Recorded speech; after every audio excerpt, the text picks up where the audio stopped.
Good morning, everyone. Good morning, everyone. My name is Cornelia Stevens, and I'm the Executive Director of Top Priority Learning Centers in Wichita, Kansas, and I have the privilege of being the chair for the Kansas Early Childhood Recommendations Panel. This morning, we actually have a very exciting agenda, and so I'm looking forward to, being able to, for everybody to be able to hear all of the wonderful news that's going on across the state. I want to thank everyone that's here as panel members for serving our Kansas children and their families, and really helping our state's early childhood, early childhood system actually grow and do all that we can to be able to help support our children and families. This is a remote meeting, and so today's meeting materials are posted on the panel meetings webpage, which is on the Children's Cabinet website, kschildrenscabinet.org. Panel members, please clearly identify yourself when you're speaking, and the panel members can use the raise hands feature to show that they're ready to share. Again, that's not a requirement, but it is helpful so that we know if someone would like to speak. For our agenda for today, we will have, of course, our welcome now, our approval of the December agenda, approval of our November meeting minutes, at the Kansas Open Forum, if we have anyone that's interested in speaking to the panel members, an update from Juniper Gardens Children's Project, a year at a glance. We're going to hear some amazing updates from all of our state partners. We'll have our 10-minute break. We'll break out into work groups, which will be a little bit different, this meeting, but we'll share that in a little bit. And then reports from our work groups. We'll have bright spots. So start thinking about wonderful things that you'd like to share with everyone, and then talk about upcoming meetings. So the first thing is to approve our December agenda. And so Hannah sent out the agendas. And does anyone have any questions or any updates or anything to the agenda? If no, may I have an approval to accept the December agenda as presented? Cornelia, this is Jennifer Francois. I make a motion to approve the agenda. Perfect. May I have a second? It's Saldana Chestnut. I have second. Perfect. All those in favor say aye or thumbs up. Aye. All those opposed. Next, we have our November minutes. Hannah also sent out the November minutes. Were there any adjustments or modifications noted for the November minutes? Okay, if none, may I have a motion to accept the November minutes as presented? This is Amy Meek, and I make a motion to accept the November minutes. Perfect. And may I have a second? This All is those Megan Smith, and I second. Thank you. All those in favor say aye. Or thumbs up. And any opposed, same sign. Perfect. We did not have anybody slated to actually present today to the panel, but please know, those of you who are watching live stream, that if you have any updates or anything that you would like to share with the panel, you're encouraged to email Hannah White by 5 o'clock on January the 19th in order to share your written and share written comments, to be able to speak to the panel members. And so we always want to hear from, people in across the state. If you have any updates or questions, comments, concerns, anything like that that you'd like to share, please submit information to Hannah and feel free to share. Next, we will have an update from Juniper Gardens Children's Project. We have Jay Bizart, who is going to, and his team, who are going to share more about the amazing things that's happening there in terms of early childhood programming, assessments, et cetera, that help us do the work that we do in Kansas. And Jay and team, I'm going to go ahead and stop share, and you can share whenever you're ready. Right. Thank you. Let me bring up my presentation.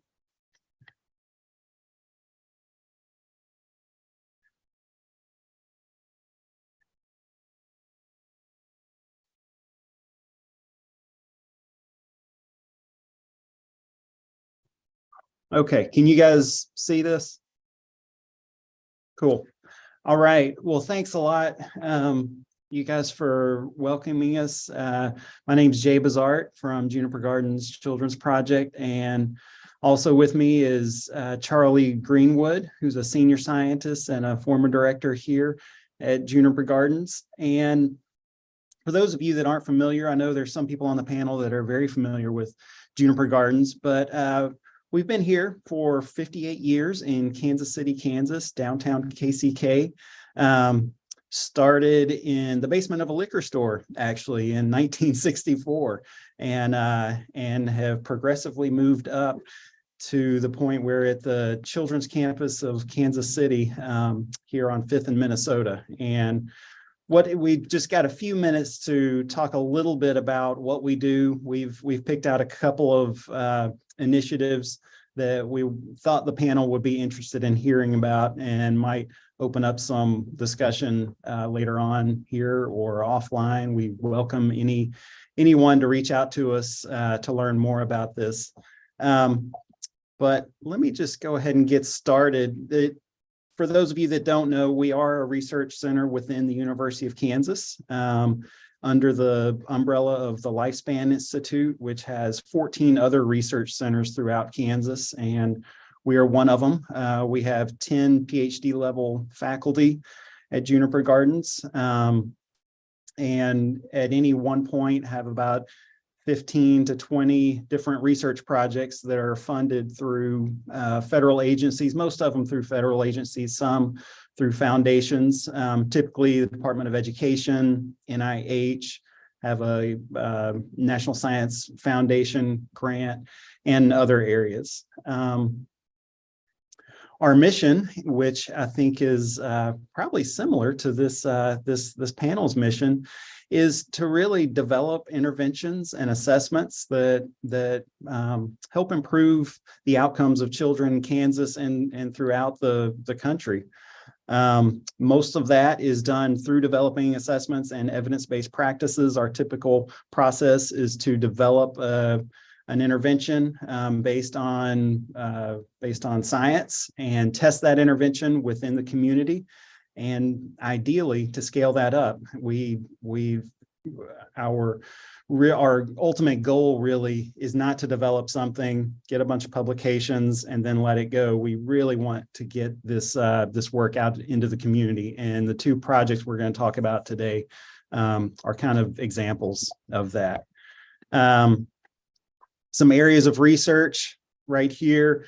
I'll just say in general, I think one of the unique things about Juniper Gardens is the way we combine, or our approach to developing interventions and assessments to really be able to know whether or not those interventions are making a difference with the populations they're targeting. And so one of the things we've done probably in the past 10 years or so is really integrating those two things so that the data can inform not just us, but can inform practitioners, parents, educators that are using these interventions, and really to help individualize those interventions and practices so that they're optimal for the children that they're working with.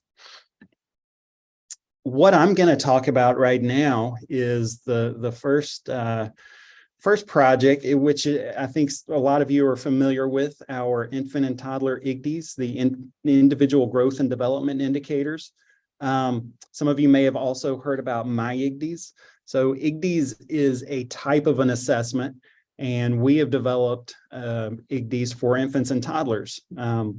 So you can see some of the components of IGDs and some of the features of IGDs right here. They're not meant to be a comprehensive assessment. They're really targeted to specific key skills that a child needs to develop, or academic skills. You guys might have heard of MyIGDs, which are preschool assessments for literacy, and infant and toddler IGDs are kind of the precursor of that for children that are 6 to 42 months of age.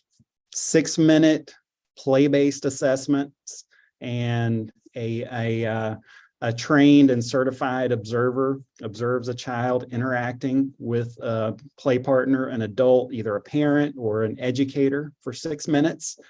And that trained observer then counts whatever the outcome is of interest during that play session. And that information is charted on a graph so that you can see how a child is growing on a particular outcome. And here's 4 of the outcomes that we currently target and have assessments for.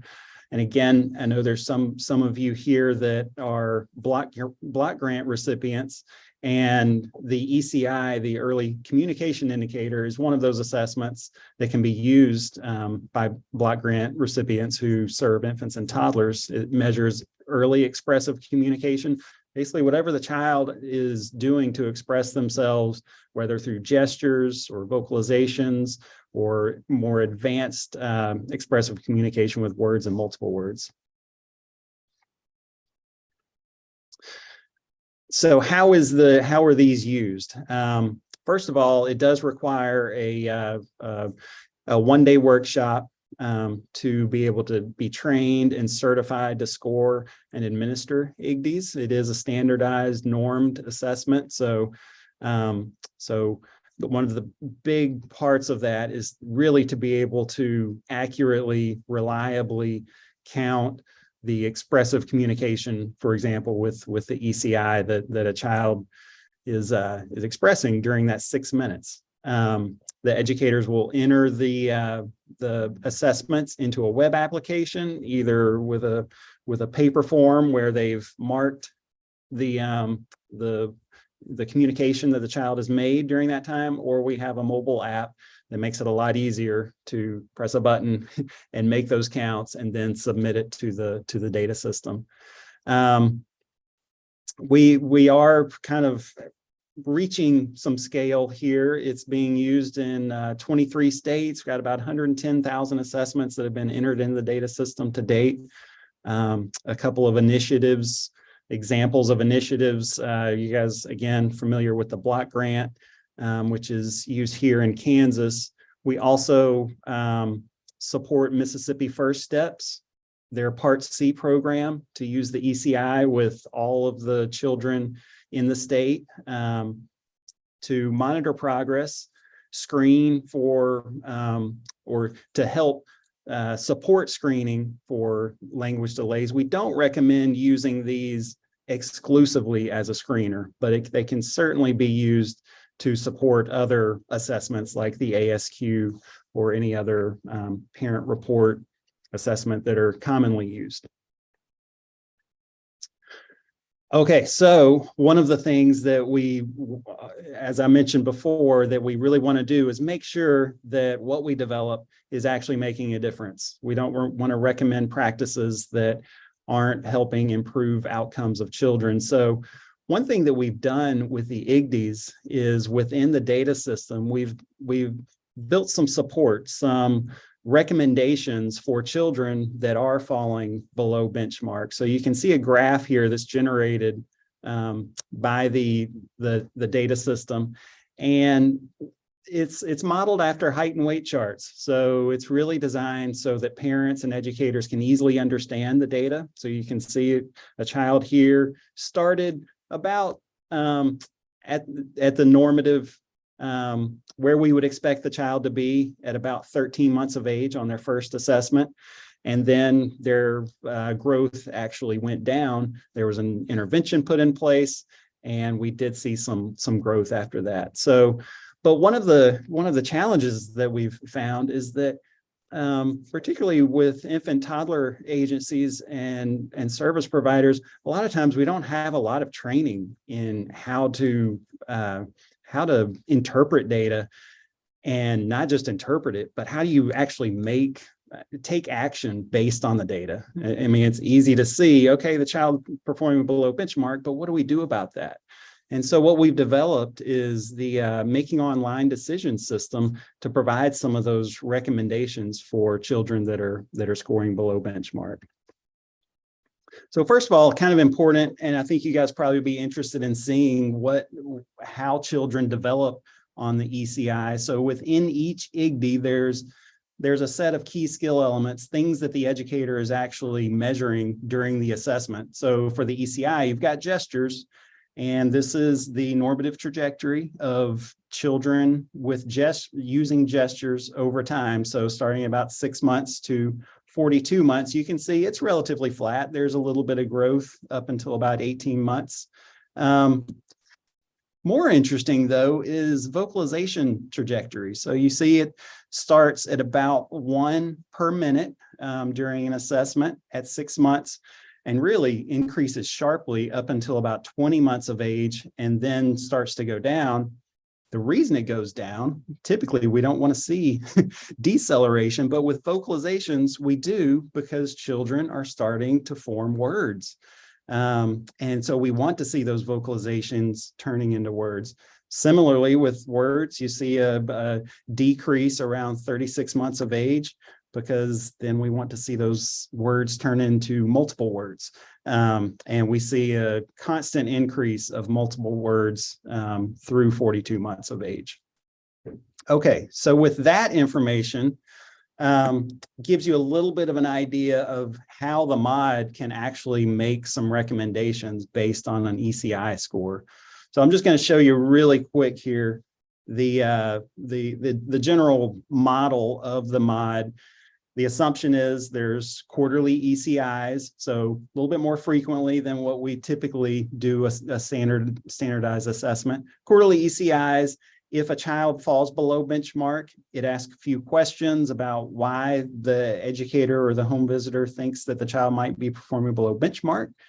After that, it actually looks at the child's ECI scores and pulls some actionable recommendations for the educator to give to parents about how they can talk more to their child. Some basic strategies for improving the child's language environment. This is not an intensive early intervention recommendation. This is just making sure that the child has a rich language environment, or to support additional language. Teaching parents some basic strategies for how they can talk more to their infant and toddler who's probably not responding very much.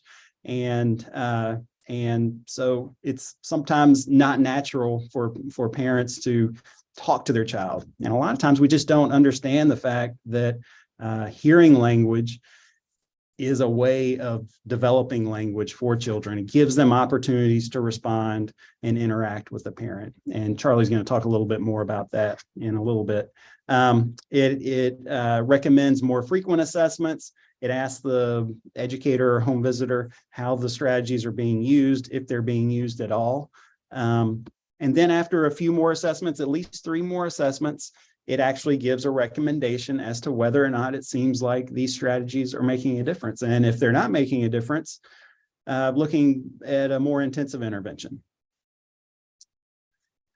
Here's a little screenshot of some of the examples of the strategies. So the strategies that are recommended in the in kind of the production version of the mod are the PC Talk strategies. And you can go, this is Dale Walker and Kathy Bigelow's parent strategies that can be used within the home with children during daily routines. If you go to talk.ku.edu, you can see a lot more about that. They've got manuals, videos, free resources for anybody to access. And I would highly encourage anybody to go peruse that. The mod will pull recommendations from those strategies based on the child's ECI scores. The home visitor or educator then selects which ones they think the parent would be most likely to use, or if you're using it center-based, what the educators could use in the classroom. And of course, the mod adjusts based as more data becomes available. So is this actually working? So I'm going to present just a couple of graphs here for some clinical trials that we've done. The first one was in early Head Start home visiting in Kansas. These 2 lines that you're seeing, the black line is the home visitors that did not use the mod. The red line is the children whose home visitor did use the mod. This is their language growth over time. That line is when they fell below benchmark. And you can see with the comparison group, they showed some growth. They showed some improvement because we know early Head Start works, and this is a demonstration of that. Those that use the mod grew a little bit more. And over time, over 12 months, that growth increased even more. In our next study across 4 states, so Kansas, Iowa, Ohio, and Minnesota, we saw a similar pattern and even greater growth. And so basically what this is, it certainly demonstrates the effectiveness of the mod, but it also demonstrates the effectiveness of home visitors who have very little or limited knowledge of how to use data, how giving them a little information about how a child is growing and showing them how they can actually use that data to make some actionable decisions makes a huge difference in children's language growth. And another thing I just like to always point out is that second graph. You see that increase for those children whose home visitors were not using the mod. Again, early Head Start works. These kids, they made a difference, and I always love to point that out. Really quick, here's some of our current and future work. We've got a clinical trial underway with a version of the mod that's being used in center-based programs throughout Kansas. Some of those are block grant recipients, and we're very thankful for that. They've been great partners through the pandemic. It's been a struggle. You guys are more familiar with it than I am. We're developing a version of the ECI for children who have autism that measures joint attention in addition to those 4 key skill elements. Reducing the burden of doing the assessments is one thing that we're really wanting to work on, because it does take some time. Okay, Charlie, you are next. I'm going to stop share so you can start sharing. Yes, thank you. If you could do that, I will.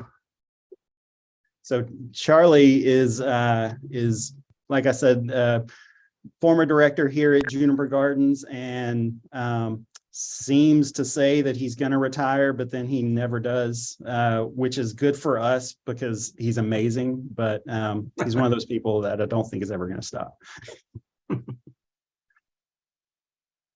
Well, thank you for that, Jay. I just like to say I'm volunteering. There you go. Oh, well, okay. Well, thank you for inviting us, and thank you, Jay, for talking about infants and toddlers. And I'm going to follow that up with a new program we're right in the process of implementing. And I invite any and all of you to inquire more about it, because we're just getting it started and focused in Kansas City, Kansas, and Wyandotte County at the moment. But this is Casey Brain Builders. Let me just check. Are you hearing me okay? And you're seeing my PowerPoint? Thank you.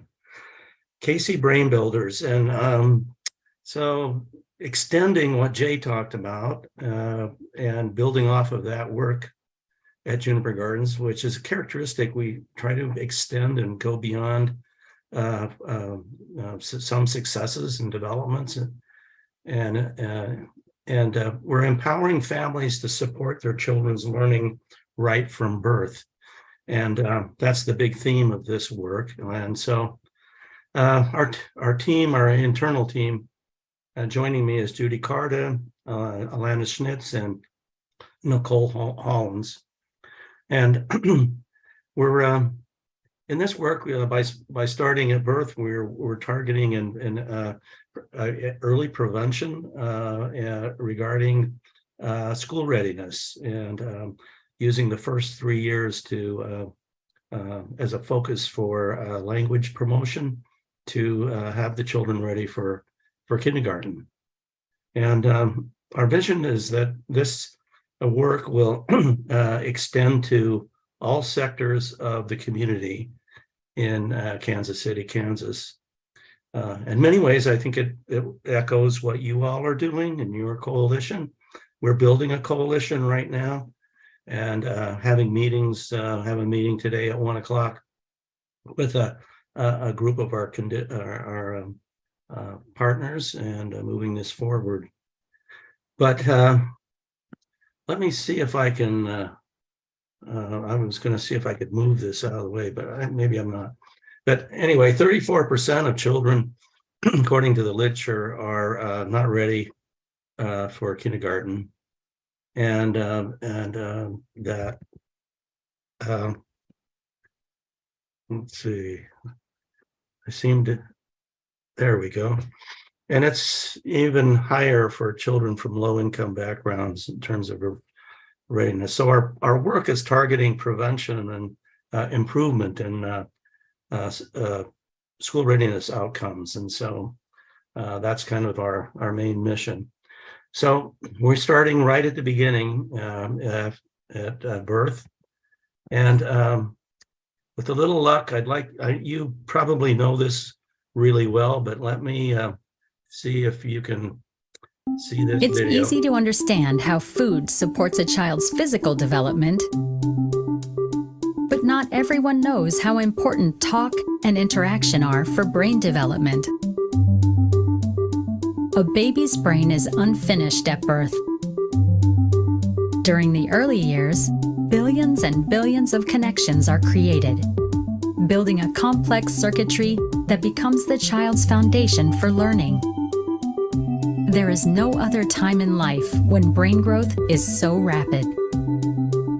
What are the main factors driving these connections? Genes and early experiences. Think of it like building a house. Genes are the blueprints, a map for what the brain can become. But just as you need more than blueprints to build your dream home, you need more than genes to build a strong brain.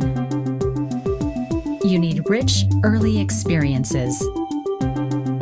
When a parent fills their child's early years with rich talk and interaction, the child gets lots of practice understanding and using words, and his vocabulary grows. As his vocabulary grows, so do his abilities to communicate, pay attention, control his behavior, and learn. This practice is what builds a strong, efficient brain. That's why your words are so important. They're the key to giving your child the best start in life.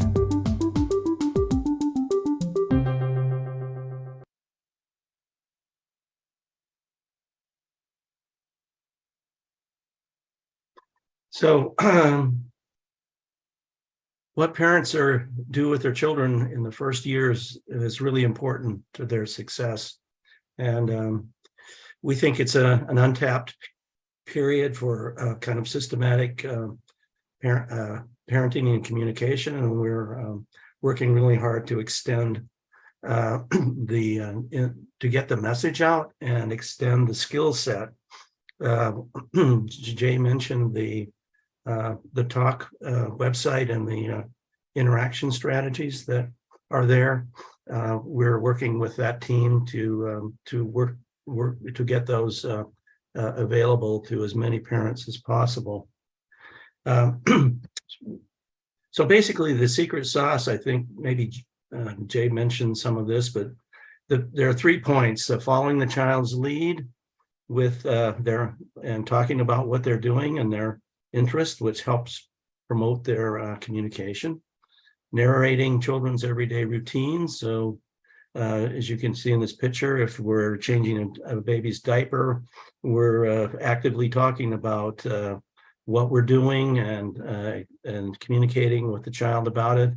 Or if it's a book that we're reading, or and doing the same thing, narrating what's going on, and then taking turns, as you saw in the video. So tuning in to what the child's doing, talking more, and taking turns are the great 3 principles, the secret sauce of what we're trying to promote in every family in Kansas City, Kansas, and Wyandotte County. And parents have the power, so we're just building on that. And unfortunately, not every parent knows that this is important or how to do it. So this, working with one of our coalition partners, the Family Conservancy, this is a flyer, just an informational flyer that talks to almost anyone who looks at it about how to promote language of infants to toddlers and preschools, and what you can do in terms of talk, read, and play, and what you can be doing. Of course, we know that not every child has parents who are at home caring for them, but usually there's some caregiver, and for that time that the caregiver is available to interact with the child, then these are tools are what we're trying to put in place. And we know that from the literature that students who are not successful in school as they go forward, they're much less likely to learn to read well, graduate from school, and more likely to, less likely to engage in violence. And so there's so many different upstream outcomes for children that are important that we start early in this period. So we've been building the capacity for a community approach, and we reviewed the literature, and this paper we conceptualized a public health prevention approach for improving language. We've created a bridging the word gap, as we call it, action planning guide for the community.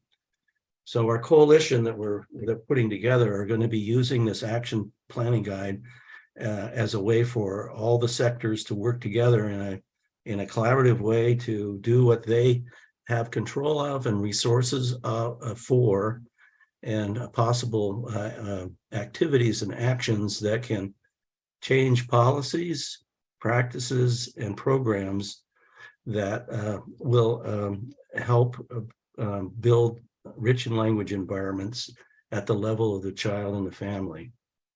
We did a small pilot study of this the last 3 years, previous 3 years ago, where we had 3 sectors here. We had a child care sector, we had the Children Mercy, we had a pediatric nurse component to it, and then a research and evaluation component to it. So we're expanding that right now into about 10 or 12 sectors in our coalition. And it looks something like this. And I think, in some ways it echoes what we're doing right now with folks all around the state coming together around the Children's Cabinet agenda. But you can see listed here some of the sectors, and it's a multi-sector coalition of partners. Some of them in the upper left, some of these partners actually have hands-on with families. They teach caregivers language promoting strategies, the home visiting, the libraries, early learning, healthcare aspect, some of the aspects of that. Others develop family-friendly policies that help support language, like business community. They can put messages about talking to their baby in their paychecks and their documents that they send out to their employees. We also know the unions and trades groups have similar capacity to share the messages out. The government similarly has the opportunity for policies, programs, and practices and sharing information. Research and evaluation, philanthropy have opportunities to do things, and then others upstream or up around the circle on the right can share the information. But within each of our sectors, we're identifying messengers in the community who can champion the message and what we're trying to do about talking to your baby. And we're putting in place a strategic plan that's in the community action planning guide I've shown you. And each sector has a set of evidence-based practices that range from like sharing information. For all sectors can do that. Others can change, others can promote incentives and remove disincentives. Many of them can change their policies and practices that are inhibiting the parents' ability to communicate and have time with their children. Anyway, I'm going on, but we're adding another layer of prevention, we believe, at birth, and that's helping children learn, be ready for school. It's a prevention downstream to help benefit upstream. When the kids start to in third grade, they're learning, they should be able to read and read well. And we're using a science-based approach to do it. So we welcome getting the message out to you. We welcome you to join us, and I invite you to communicate with me or Jay if you like further information. The Community Action Planning Guide, there was a QR code for it that I probably zipped past really quickly. I could re-show that. You can download the action planning guide and take a look at it. It might have, general application to things that you're doing, and other communities in Kansas might be interested in it. And we'd love you to join us, or we join you. And thank you for that opportunity. Let's see, I'm going to run this back. There's the QR code if anybody wants to try to scan it. But it'll probably be it's in the handout you've gotten from the presentation. So and I'll echo what Charlie's saying. Anything with the ECI or the mod, right now, all of that is free. We have grant funding to support it. So please reach out to us about either one of these, about interest in participating. If there are any questions, we'd love to hear any suggestions. Hello, Charles. This is Trisha Wagoner. Hello. I'm the Part C coordinator for Kansas, and I was wondering if you were working at all with Wyandotte County Infant Toddler Services, or connected to Dave Linneman at Center for what are they called again? The kids team. Parsons, yeah. We're building our coalition out, and that's definitely an area that we're as far as the community-wide approach. That's part of our target area, so yesterday we had a meeting of about 8 folks for our coalition that we're starting, and then today at one we have another 8 coming in, and so we're long story short is I haven't contacted them yet. I know Jay has contacts with Part C, and they've been involved in the IGD work a lot, and they're on our radar screen. If you can help us contact or targets someone you think would be a good messenger for us to bring into this, I'd love to hear from you. Sure, Yeah, we should connect. Wickets at Debbie Laird is very much, they use the ECI and the mod over there. They've been great partners.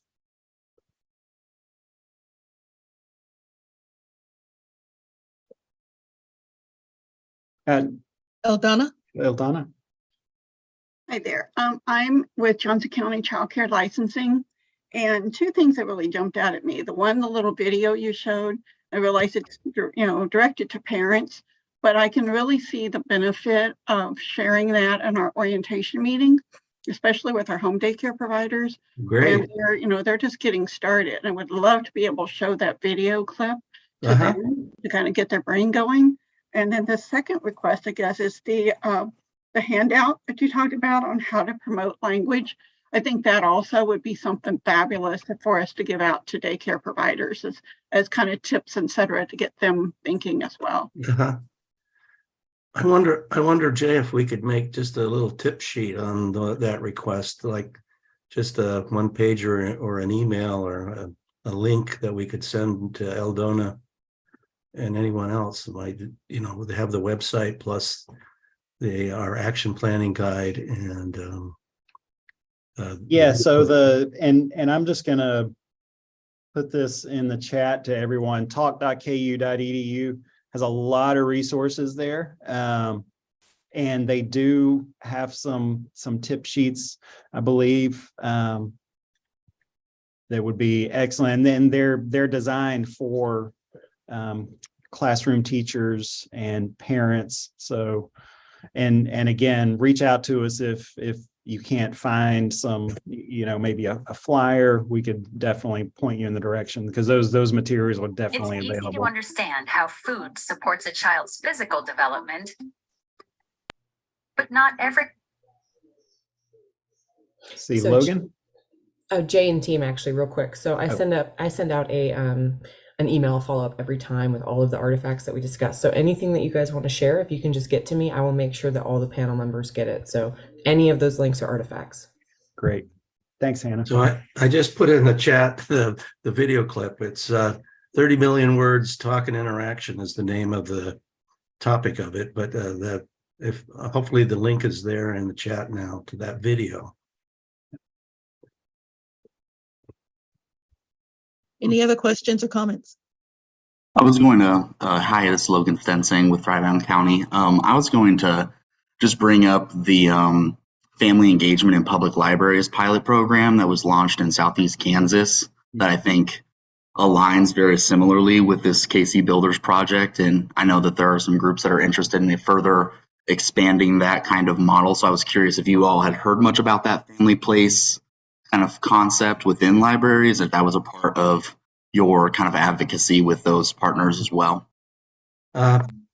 So we're just starting out. So today we have Rosalind Brown, who's on the KCK library board, attending our coalition meeting, and we have great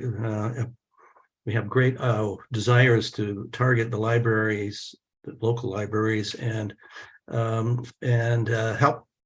help them, or they help us think about what you just said. How do we represent these initiatives in the library, and can we? The big idea here is bring the messages about talking and talk, read, play to the library and fit it into their work with, you know, like partner reading and books and you know, book learning right from the beginning. So yeah, that's the deal. So our you know, given our effort, we're having this focus on a community to try to test out and learn how this will work. And so when I think about how could we use the approach statewide, or how could other communities, you know, we do have a partner that's coming this afternoon that's from Wichita, Priska Barnes, and she's got some preschool program. You may know about Priska's work. So there we are. It's an exciting thing, and I'd love to hear more from you if you want. And my email is just greenwood@ku.edu. Last name lowercase Greenwood. So I've been here so long at KU that I'm the only Greenwood. And Logan, that's a really good point, because there's a few research studies that have shown that putting that in the library makes a big difference, and it's a great way to disseminate this information to the community.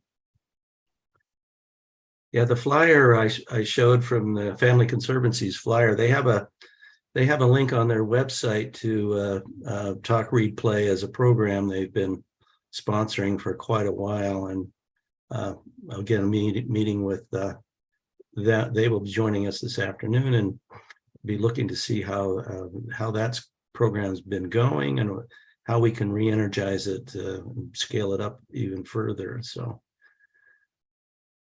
but those tips, that's a wonderful piece of important technology. And it's, it's like parents are busy. They're at work. They don't have time. They don't have time for one more thing. And the pandemic's made everybody mad. So the idea is, if you're just feeding your child or you're putting their socks on, here's how you can talk better. Here's how you could talk to be more effective about their learning to talk. So it doesn't take any more time than people have available in their life to put into it. Hard message to get out.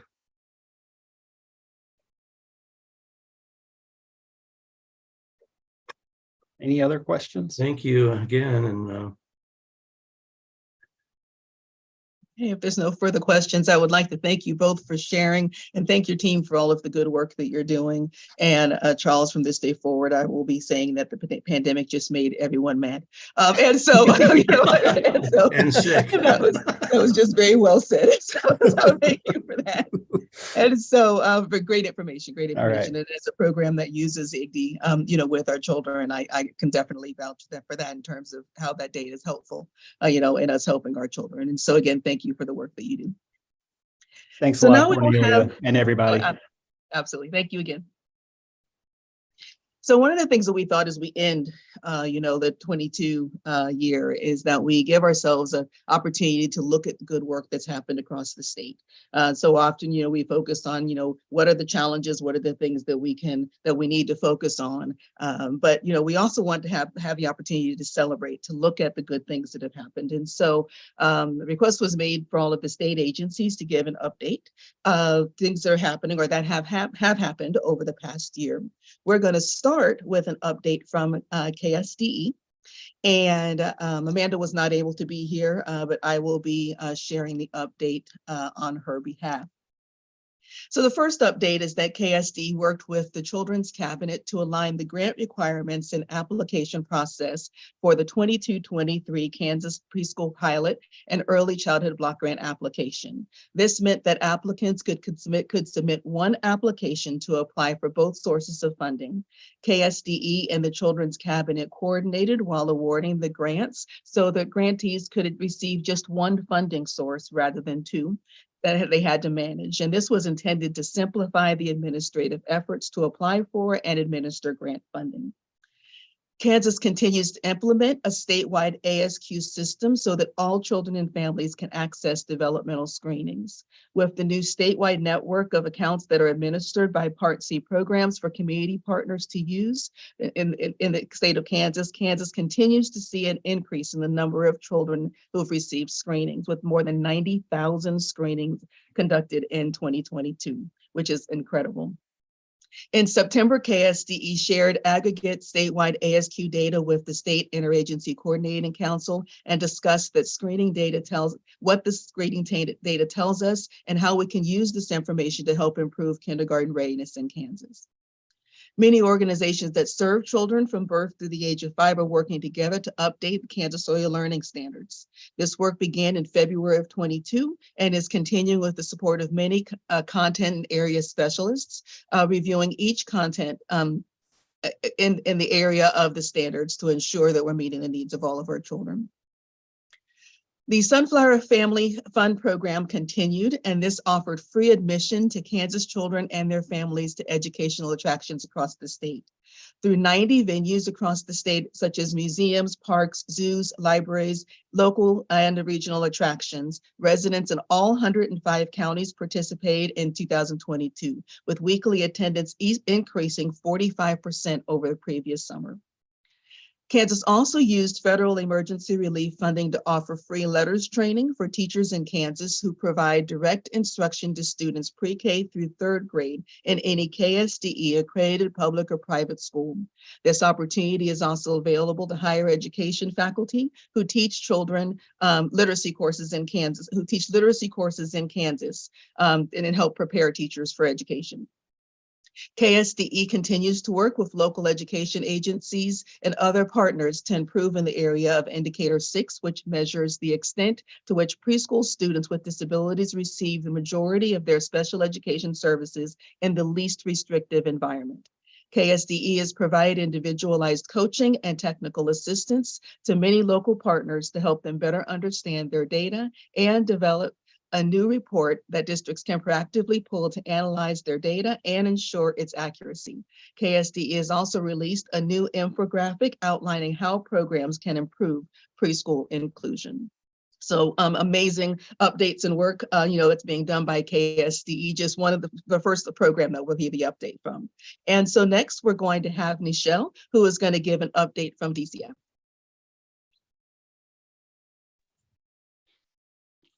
Yes, so I'm Nichelle Adams with DCF, and I am the Early Education and Child Care Services Assistant Director.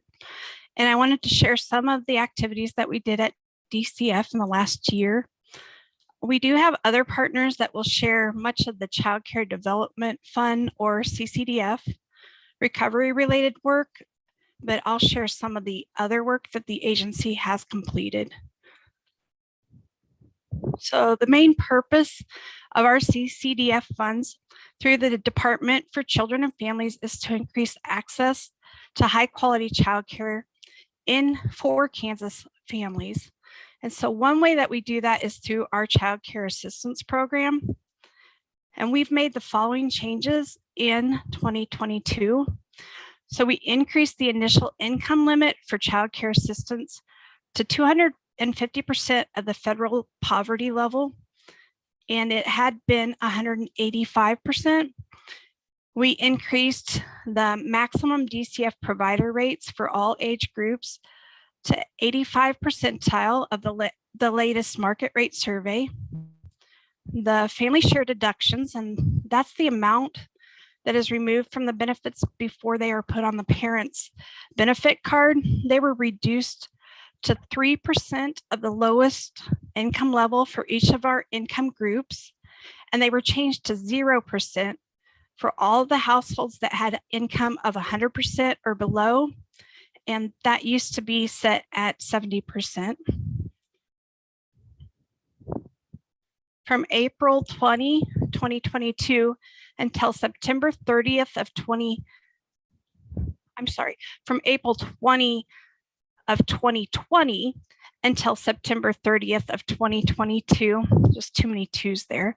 DCF ran a child care assistance program for essential employees based on Kansas essential functions. This was called the Hero Relief Program for essential employees. And those benefits will continue for a full year of eligibility for anyone who is determined eligible before October 1st of 2022. The income limit for that program was 250% of the federal poverty level, and it had a 0 family share deduction for the families. DCF also has a new website for ECE shared resources that is currently live. It is open to teachers, directors, and owners of licensed child care programs. It contains over 2,500 ready-made resources designed to strengthen the work of child care. This web platform can be customized to incorporate local rules, regulations, and information that's Kansas specific. The ECE shared resources will support the links to quality work with the creation of customized toolkits. It will provide discounts to different vendors. There will be telehealth and teletherapy services made available at very low rates for providers and their families. And I'll share the website link and the email to send questions to when I'm done with this sharing, and then the facilitators can post that in the chat for everyone. If programs want to sign up, they are going to need to use their license number for membership. We are asking that they allow for 3 days for requests to be approved. Membership is also available for any of our partners that provide support like TA or coaching. And because they won't have a license number, they can enter 0 there. DCF is using the American Rescue Plan Act funding in an agreement with KDHE to cover the child care provider cost for background checks and licensing fee. And this is expected to continue through September 30th of 2024.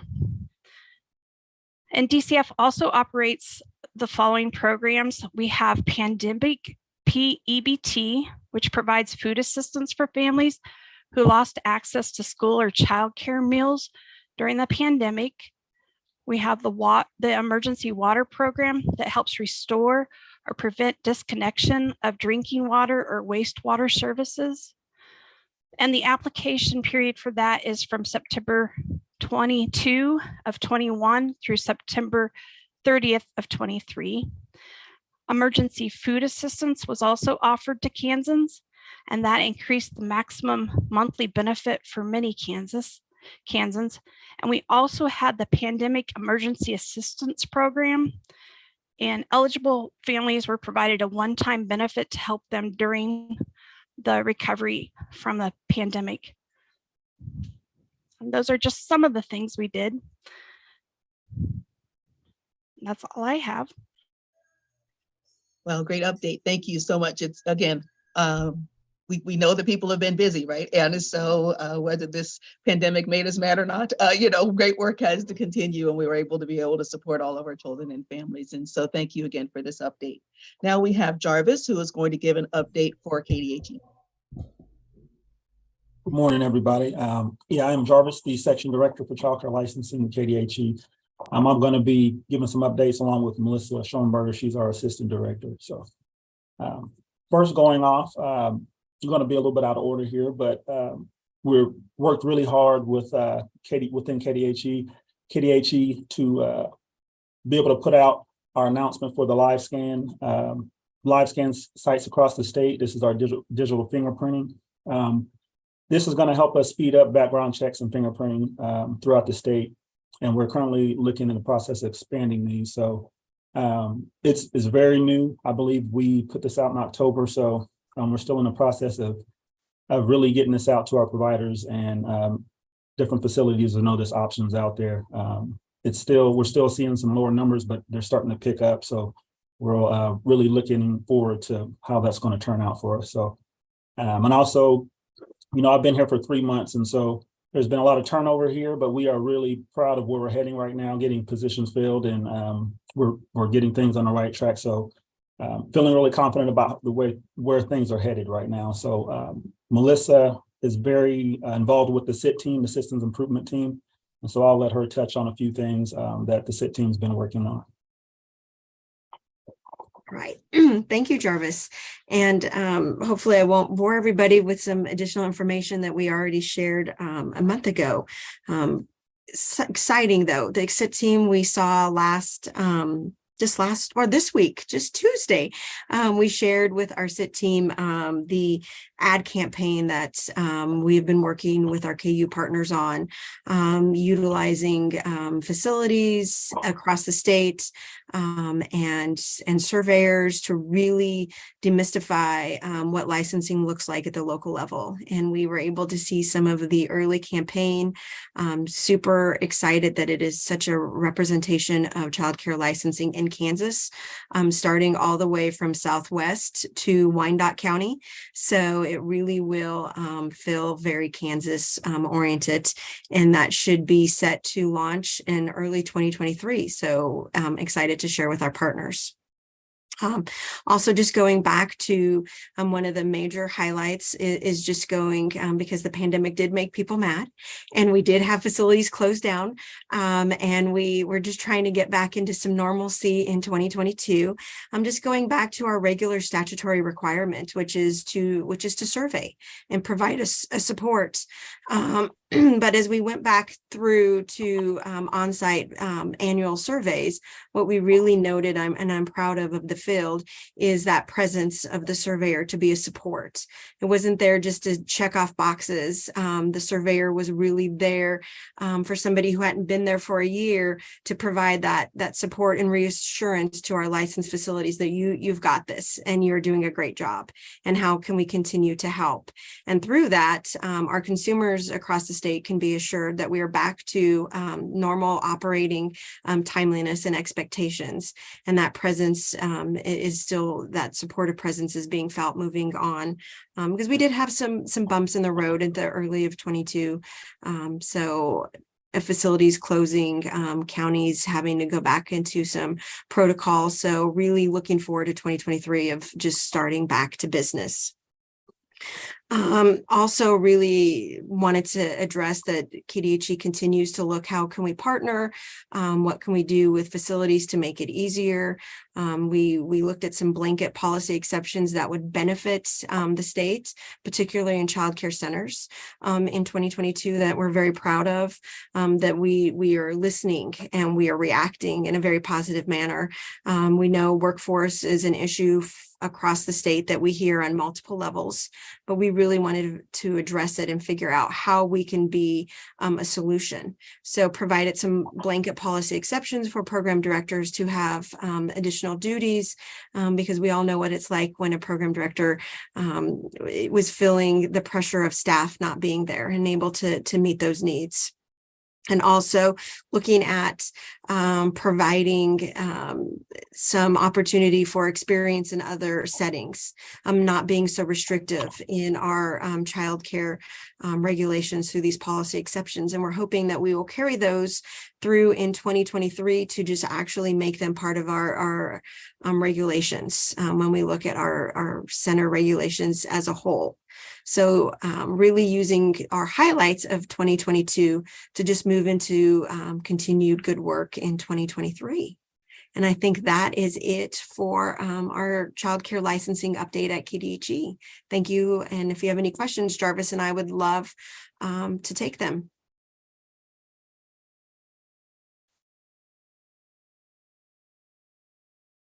Any questions?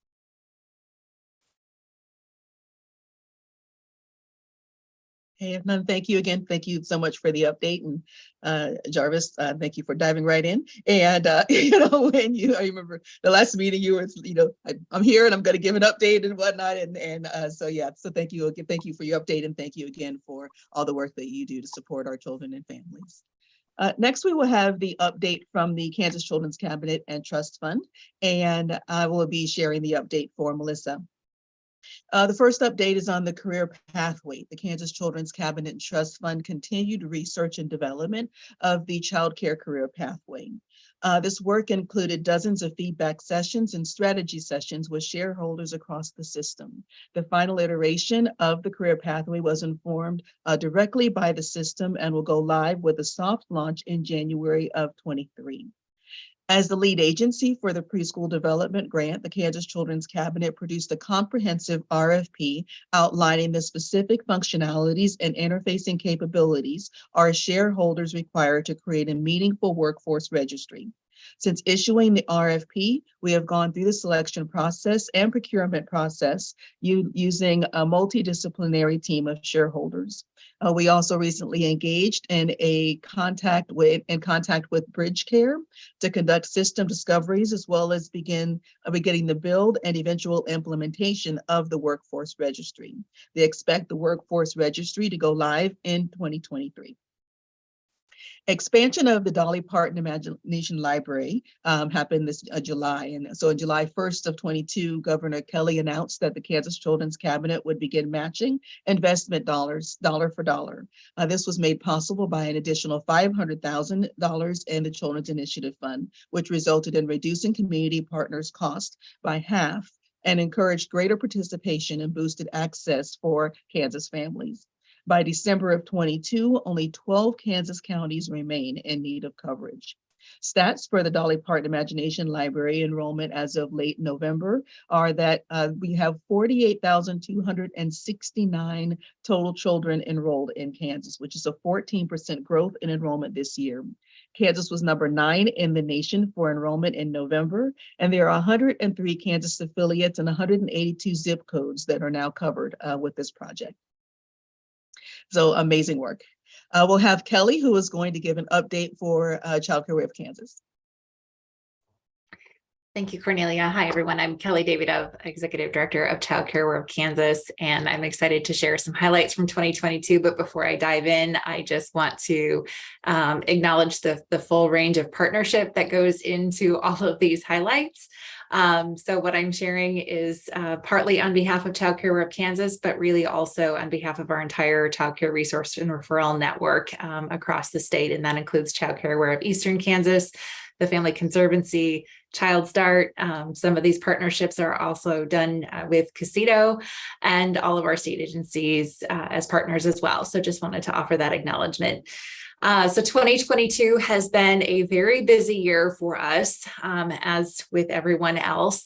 We've done some pretty incredible things that I know I'm excited about and really proud of, and just want to start by highlighting the Child Care Health Consultant Network.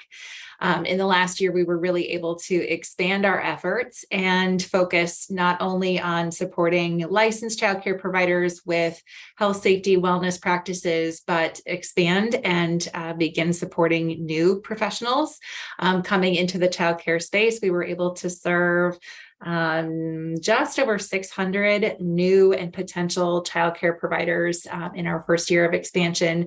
That included a lot of coaching and technical assistance as they're working to establish their childcare business, connecting them with startup stipends and health and safety grants. And then we've also been able to expand some of our services by adding childcare nurse consultants that can really focus on addressing medical related needs within a childcare setting. We've been able to expand what we're offering around emergency preparedness as well, and then really develop our services for Spanish speaking providers and our BIPOC providers as well. We've also been able to launch the Child Care Quality Improvement and Support System. This is an expansion on much of the program administration and links to quality work that we had been doing.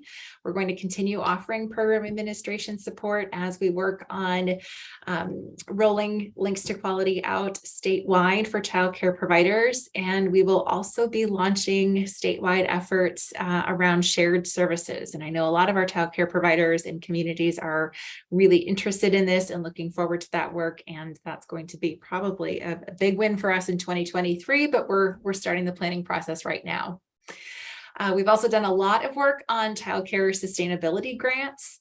As of really the last week or today-ish, we have served 3,861 licensed childcare providers through the childcare sustainability grants, and that's about $116 million total that we have dispersed to date.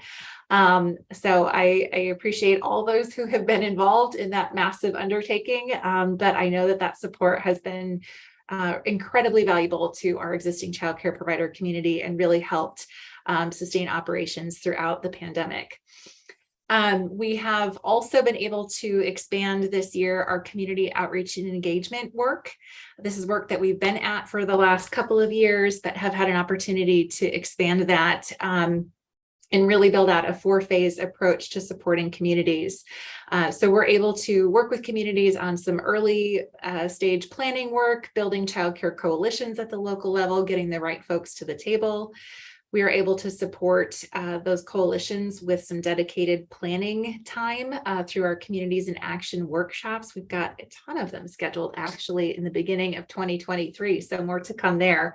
But that's been a really critical opportunity for communities to have dedicated strategic planning time to really dive in and understand their local needs and develop plans for expanding childcare capacity locally.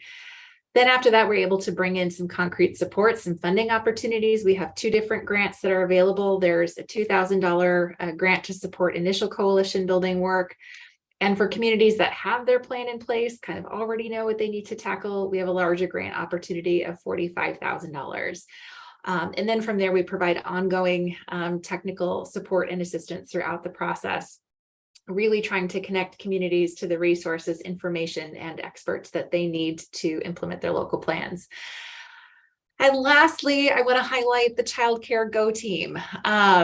This actually touches on probably some of the work of many of you all as well. It was a recommendation that came, I believe, from the Child Care Systems Improvement team, and we've had an opportunity to actually roll our sleeves up and put this into place with concrete action. We just had our kickoff convening earlier in December and are working on a few first rounds of addressing barriers. But the purpose of the Child Care Go team is really to support communities with a rapid response that can quickly, hopefully, and effectively remove any sort of barriers to expanding childcare capacity.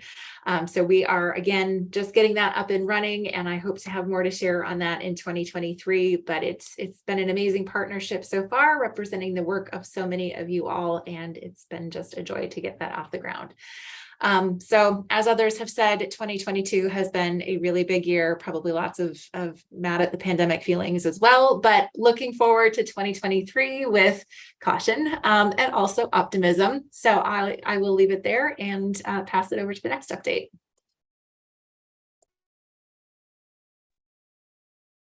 And again, thank you for that update, Kelly. Always, good to be able to just see all the amazing thing that's happening. And the last update that we have is going to be from Casido, and we have Patty, I believe, who is going to give the update for them. Yeah, thank you, Cornelia. This is Patty Peschel from Kansas Child Care Training Opportunities, otherwise known as Casido. Couple updates for you here. We have the Workforce Development Project, which is funded through DCF. We have over this past year had a number of expanded course formats. In addition to, we do continue to provide the initial health and safety, foundational modules, and the interactive and facilitated professional development opportunities online to approximately 900 to 1,000 early care providers each week. That continues, but in addition to that, we have expanded course formats to include course cohorts. We have book studies.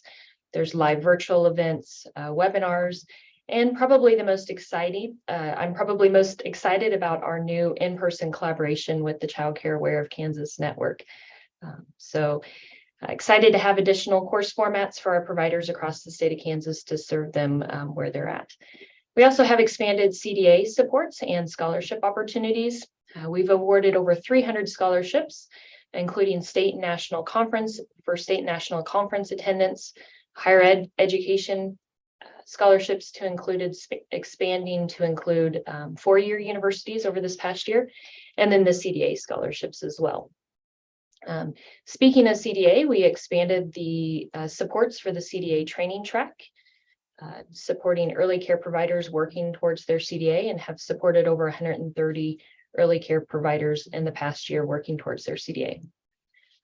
In this last year, additional scholarship opportunities now include supporting individuals working towards endorsements and credentials, facility accreditations, so both NACCE and NAFCC, and scholarships for support service providers, so TA providers, as well as funds to support statewide organizations to offset the cost of hosting conferences.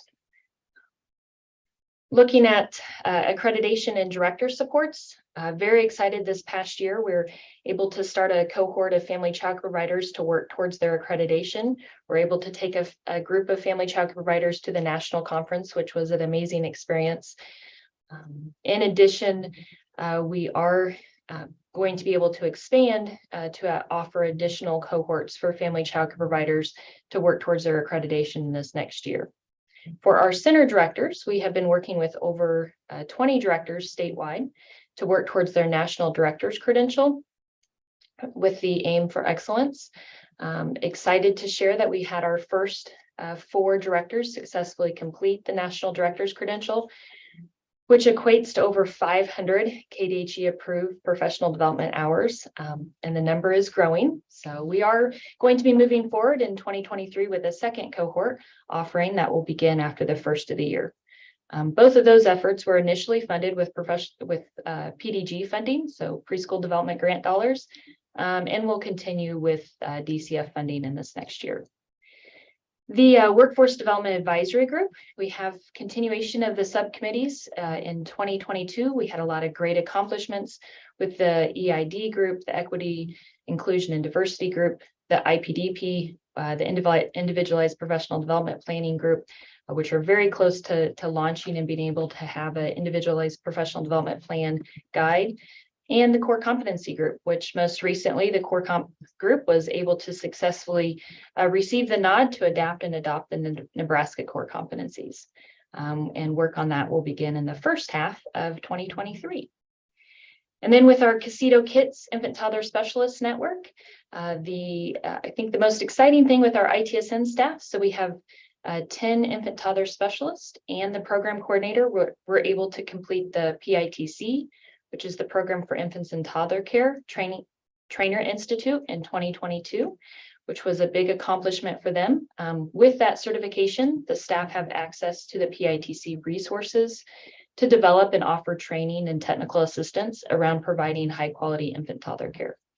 Excited about that. And then our other project is the developmental inclusion and mental health support services. This project provides technical assistance which is now available to child care providers and supporting children with disabilities in childcare and early childhood mental health. We have 6 new infant toddler specialists hired to support this work statewide. So very excited, have an amazing team with those infant toddler specialists for those supports. They are actively working on new training opportunities, which are in development for childcare providers on inclusion in early childhood mental health. In addition to that, we are also partnering with CAIM, the Kansas Association for Infant Mental Health, to support infant mental health endorsements. The funds are available to pay for endorsement cost and reflective supervision.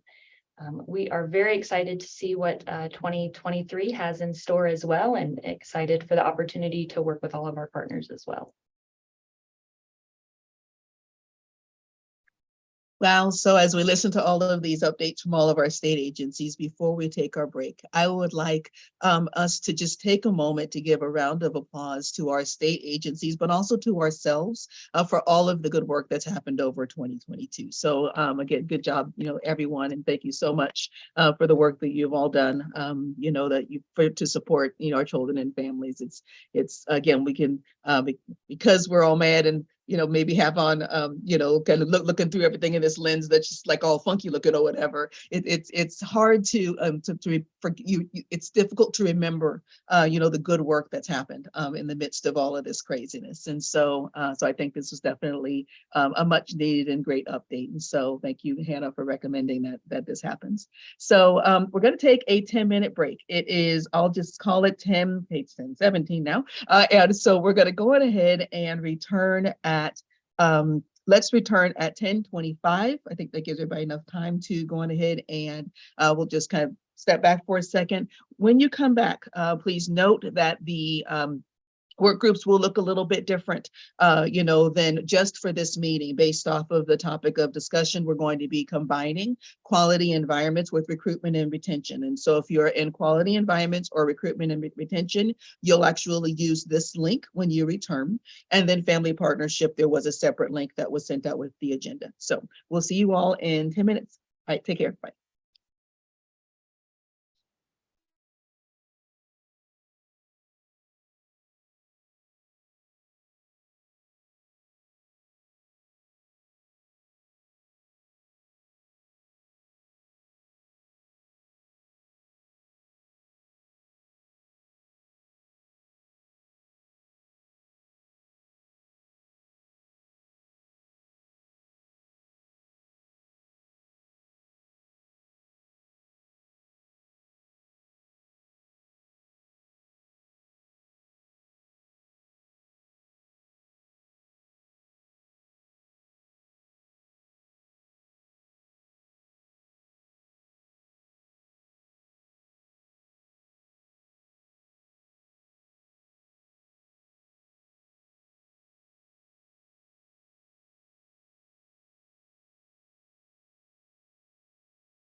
Hey, hey. All right, I'm going to go ahead and stop share here.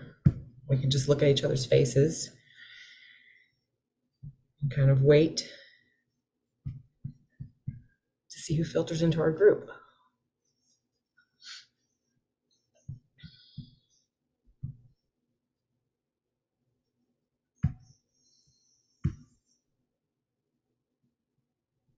Okay, and so I'm not sure as far as the duration of this work group, since we are a little bit over on time, but one of the things that I wanted to use our time today to talk about is there's a lot of ongoing work for the career pathway, as we know. And so I wanted to have a discussion about professional learning opportunities and what makes them valuable. So I'll just be taking notes.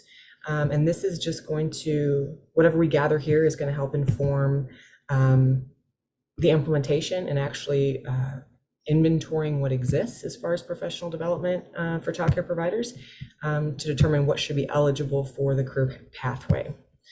So what I would ask is, if you'd like, and to keep it simple, maybe just come off mute, but think of a professional development opportunity that was meaningful to you, and what was it about that opportunity that made it meaningful? Was it the delivery method? Just kind of start from there.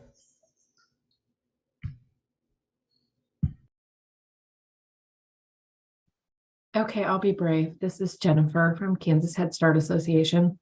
I would say when I hear from programs and in my own personal experience, I think any type of professional development where you can come away with some tools or resources and some actionable steps to implement what you're learning in your practice, and connection with others doing the same work. I think those are three really important elements to any type of experience that could be provided.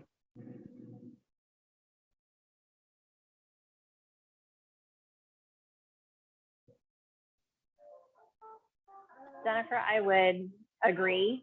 I know, for me, always having, something that I didn't know before is helpful. So, whether it's like an actionable thing that, hey, I know about brain development, but now I have this new activity, things like that has been fun.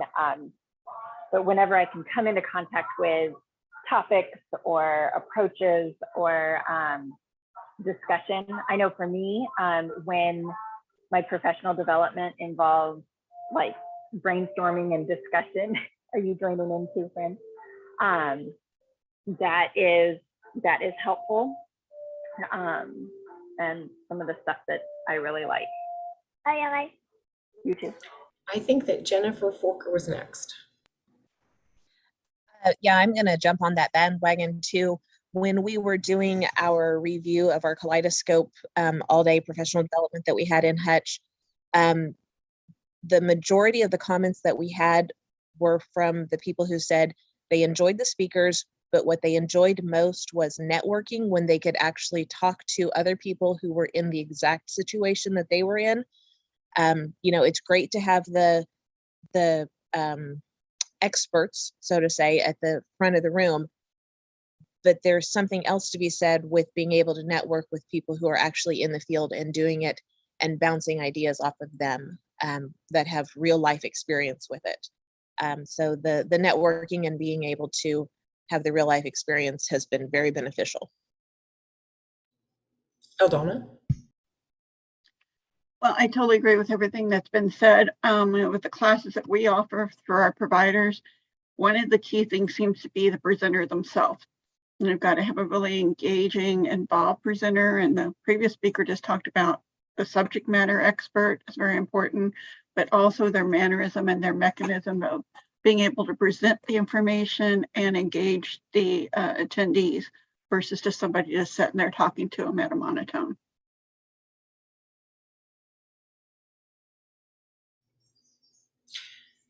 Megan, go ahead. Yeah, I just give my 2 cents in.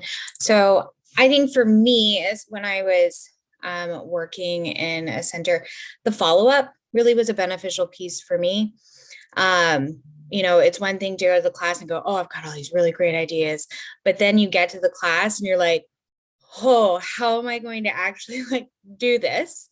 But being able to have that, even something as simple as like a follow-up email or call, or even like a touch base as part of the program or the class itself, being able to come back and go, okay, I was going to try and I did it, or I think I did it right. And just some of that additional validation, I think, has always been a beneficial piece of professional development for me. And I'm sorry, I have okay, first of all, I have an 8-year-old that is sick in a way that you can hear sounds. Okay, I'll just leave it at that. So if I fly off screen, that's why. And secondly, I can't see all of you. So if I get your hands out of order, I apologize. Emily. So to Megan's point, and to kind of bring it back to, you know, like a professional development situation that was, you know, a preferred thing. One presenter that I've come across a couple of different times, at the end of her presentation, she would have you write on a 3 index card, like 3 ideas that you were going to implement, and then you were supposed to address it to yourself on the other side. She would add a stamp and a few weeks later drop it in the mail to you to remind you about the takeaways that you wanted to work on. And that was remarkably effective when a few weeks later, all of a sudden I get this postcard in my own writing with my own ideas going, hey, you were going to do this and this and this. Oh yeah, that's right. And if I forgot about it, then I was able to remember that I had wanted to do this idea. And if I had implemented it, then I was able to go back and kind of think about, is this effective? Do I need to reach out? And, you know, am I understanding what they were talking about? Things like that. So I'm going to turn this the other way a little bit, and kind of frame it in the way that, like I said, so this information is going to help the agency that is responsible for implementation of the career pathway, which will ultimately be Casito, because they are the professional development experts. So we know that the career pathway is not informed only by regulation, right? It can be above and beyond, but how we've talked about it thus far is that KDHE approved hours are what will be considered eligible for the career pathway. So to frame it like that, are there any characteristics of existing professional development that our providers encounter that you think are not helpful, or you know, a delivery method that isn't as high quality? What kind of parameters do we think that we should set as a system for professional development? And I know this is difficult to talk about, so whatever you're comfortable with.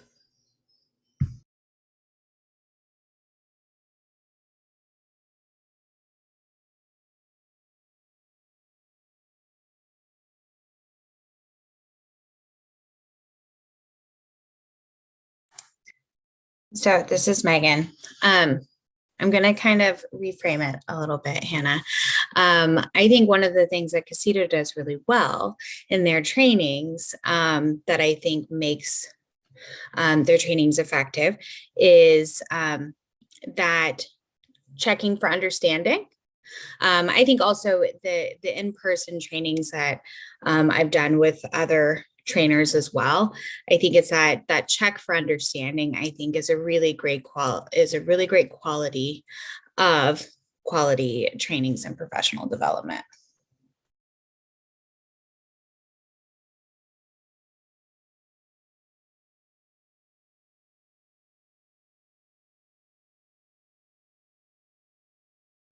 Okay, so let's go back to something that's maybe a little bit more comfortable for everybody. So we were at 25. I think we're going to stay with 30 minutes for this breakout, so we have a few minutes to go. What about another thing that we've talked quite a bit about with you all is that there are a lot of really high quality professional learning opportunities that are not KDHE approved, right? They're outside the scope of what we deal with in Kansas, so NAEYC, etc. Are there other resources that the implementation team should focus on as far as agencies outside of our typical scope that are doing that and offering high quality PD? Who do we need to be focused on to ensure that they can go through the process of being KDHE approved and providers can use those services and have it be eligible for the career pathway? Emily, go ahead. I know that there are people that have web-based programs that like they're just simply not willing to fill out the KDHE forms. You know, they have what they do and they offer it, you know, like online webinars that you can sign up through their website, and they're good. They seem to be high quality. They seem to be in touch with valid sources of, you know, research and information. And I know Angie Carnes would be able to rattle off some names and of people she's interacted with that just are not willing to fill out the forms. And so therefore they can't be utilized even though they have information and they do it in a professional manner. And, you know, whatever could be done to help bring them into the fold might be helpful.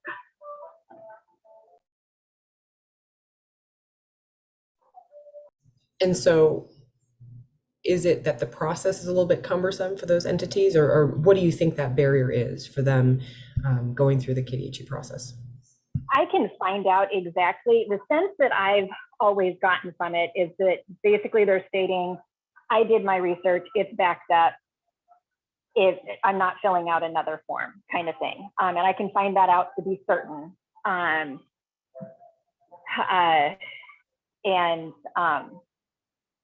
go from there to make sure that it's accurate. They don't want to do that legwork. And even being paid a little more to do that legwork wasn't enough for them to do that. Yeah, we'd love anything that you can provide after the fact. Always love, Emily. And one thing just to keep in mind that I hope will make this process easier, the training approval process, is that when the registry is live, we are really pushing to have that functionality within the registry so it can be a lot more automated, less load on KDHE, because that is incredibly cumbersome, especially for one person. So that for that. But that's, you know, a year away or more. Eldana, go ahead. So I was going to say that I think it has gotten better, you know, with the with childcare licensing, Topeka giving us surveyors more flexibility of what we're going to take. Back to Emily's point, I've personally recommended several people go and fill out the form, send it to them. Kind of what I hear is the biggest hang-up is the 90 days and longer for it to be approved. And a lot of times by the time that people are promoting their class or the surveyors are calling us and saying, hey, I want to take this, is it approved? The presenter doesn't have time to wait that long to get the KDHE approval.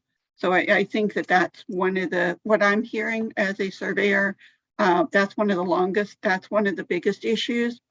And the other thing would be if it is a national, somebody that is out of state and is offering these really good classes, they don't want to have to do state by state approval. And so I sometimes get pushback on that. They don't want to do they don't want to fill out Kansas forms when they're offering this across the country. That's valid. And just to keep in the back of your mind, and Jarvis, I see your hand. The reason that we're asking these questions is we're trying to figure out who has the biggest buckets of PD that we don't know about yet. So if, let's say NACI has a huge offering, what's maybe an agreement or some sort of process we could develop with them. I would ask that you just focus on those large providers, like you're saying, the national people that have a lot of weight behind them, so we can figure out how to articulate that and make it possible. Jarvis, go ahead. I just wanted to kind of back up with what Emily and Aldana said. I know since I've been here, you know, we have made it a focus to, you know, it's not just what's approved and what's stamped. We are open to, you know, looking at those cases one by one and the trainings one by one. It's when they come up, it's not just, you know, we don't look at it and just do away with it if it's not, doesn't have that stamp. We're really trying to open up and be creative about what's coming in. And I know just recently, actually this week, I think it was either earlier this week or later last week, we had discussion on the 90-day time frame there, and looking at what we can do to kind of change that up or try to find a different solution for that, because we do recognize that that's kind of a barrier there, and it's kind of hard to know when to submit that training and when it's going to be approved. Just what all we have going on in the process. We do like 90 days just to make sure we're able to get to it, but we understand sometimes there's a timing conflict that could pop up. So we are definitely looking at that. Just want to make that known. So we understand that. Thank you, Jarvis. And I'm so grateful that you're here. And I know that the last 3 months have been a lot going on for you. So we appreciate you being here and just jumping in. Amy, go ahead. I was just going to offer that to the point about national recognition, that that perhaps we also look at alignment with the McCormick Early Learning and their national director's credential. That Casito's already got that program going for the national director's credential through their program. So maybe there'd be some way that kind of a accreditation could lead to automatic approval or whatever in the process. Anyway, like you're saying, with alignment with NACI, that's something in alignment with McCormick might also be a possibility. I think that makes good sense. The McCormick National Director's Credential is listed for alignment on the career pathway. I think it's maybe at the equivalent of the associates, or I don't know offhand where it fits opposed to higher ed, but we did get that one on there. And that will lead into another thing that we'll talk about. But I see Logan's hand. I was curious about, because I know I've been in conversation with a few folks about the idea of having like early childhood policy / advocacy as a base, like Casito course, to like educate providers on just the importance of knowing policy, knowing what other states are doing, and advocating for that as well. I don't have any models per se. I mean, I know that like I'm pretty sure Nebraska has like an early childhood policy fellowship, and there's like some fellowship models that might have like some classes or incorporate some helpful curriculum, but I'm not sure of a model that's similar to like how a Casito class is styled. But I think that that's just a really important aspect of the work. And to me, that's kind of that side of it, of understanding the value of, especially in a workforce where there may not be a lot of supports right now, and feeling like the benefits and there's that it's building it. I think that emphasizing like, you're here to serve kids and families, but also there are maybe structural limitations to what you're able to do. Here's what you could do to overcome those issues. So that's just kind of I'd be curious if you all have any thoughts or any examples of coursework, or maybe there's a Casito course right now that kind of touches on it to a degree, because again, I haven't taken those. So I would love to know if there are ones that kind of do touch on that issue. So I love that you bring up Nebraska, because as you know, we are going to move forward with adapting and adopting, right? And Nebraska is doing a whole lot of really great work in general around these ideas. And so I think that we're going to look to them to kind of help us establish that competency-based framework as we're doing alignment work. And I say the big we, not we. I'm not taking responsibility for that because I'm not qualified. But yes, Nebraska is doing some really great things there. And I know that in the past, just for your information, Logan, Casito has been pretty amenable to creating courses. I don't know if that's a conversation that you all could have on the side, but if I would try it. I think that there's probably a lot of opportunity there. Emily.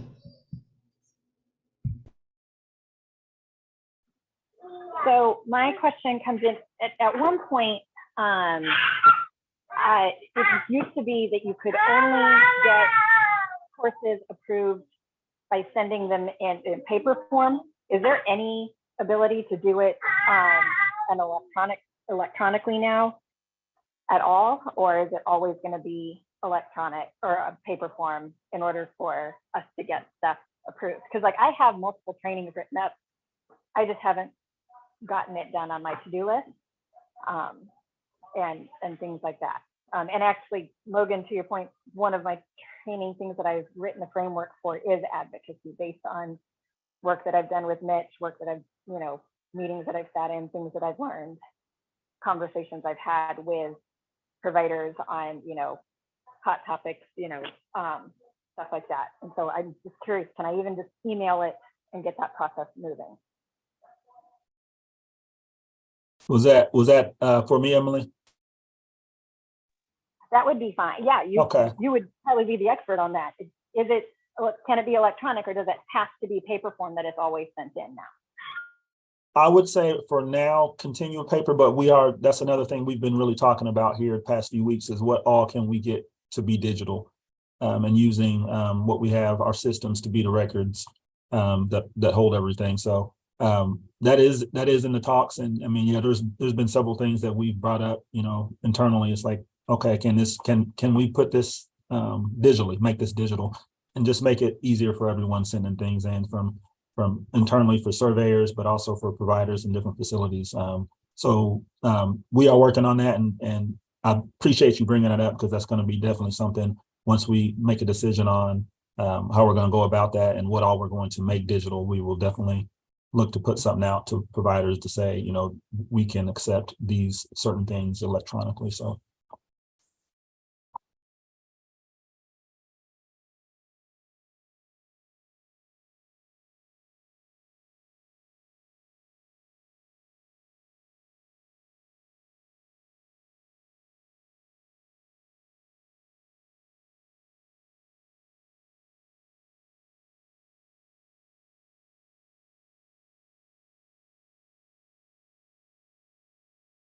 Hannah, you're muted if you said something. I feel like I saw your lips moving, but I did not hear anything.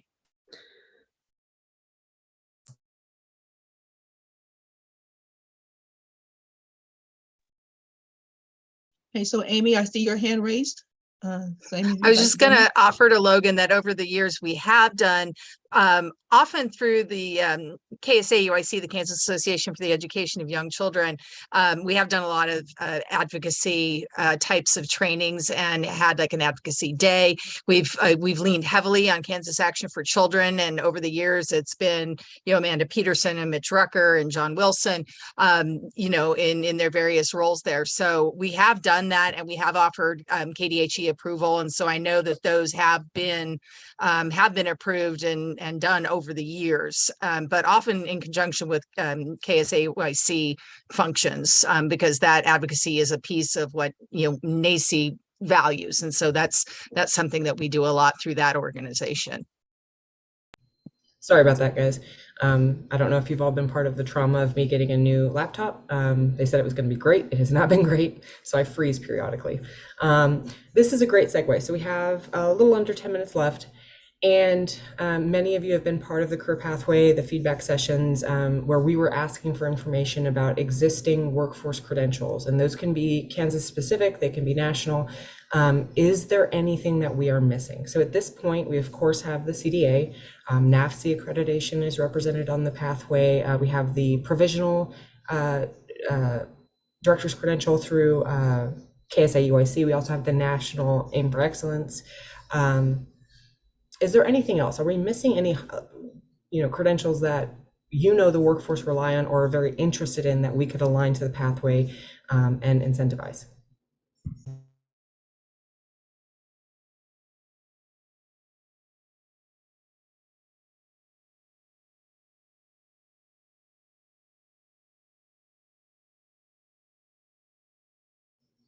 Okay, and then just in general, do we think that there need to be baseline requirements for the career pathway to be eligible on the career pathway as professional learning hours? Okay, so this is not regulation, this is not licensing, it's very different. As far as the delivery method or the amount of engagement that should be taking place in professional learning opportunities, does there need to be a measure of what the provider learned or the participant learned? Does there need to be some sort of active participation, either clicking through, selecting answers? How do we feel about that piece?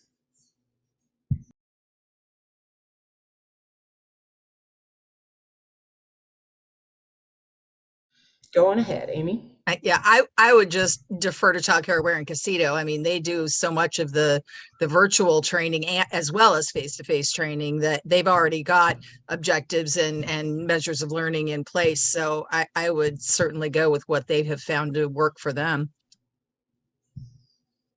And Emily? I would agree, yes, defer to childcare aware on the standards that they have set already. But I would also make sure that whatever the expectation is for this industry, it's reflective of other comparable industries. So a K-12 educator, when they are doing online training for their work, it is what they're doing for K-12 comparable to what we would be asking an early childhood professional. So if in their training they need to do interactive responses and things like that, then absolutely yes. But if comparable industries aren't expected to do that, I would keep that in consideration.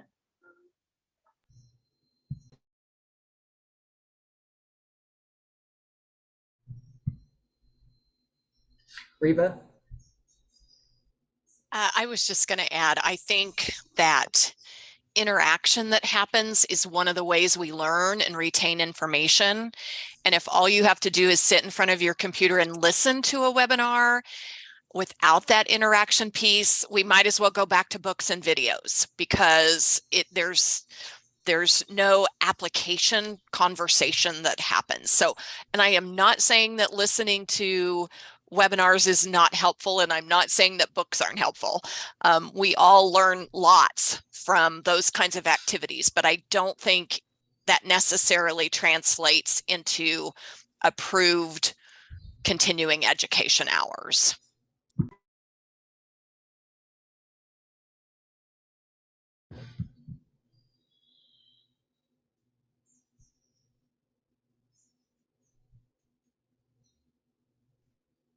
I'm just going to jump in. Is there, have you guys already had the discussion between Child Care Aware and Casito? Are you guys already in alignment in terms of this discussion? I mean, I don't know that we've had specifically the direct conversation, and I don't see that Patty's in this group, but we do collaborate on the professional development contract to deliver opportunities across the state. So we are working in full alignment, yes.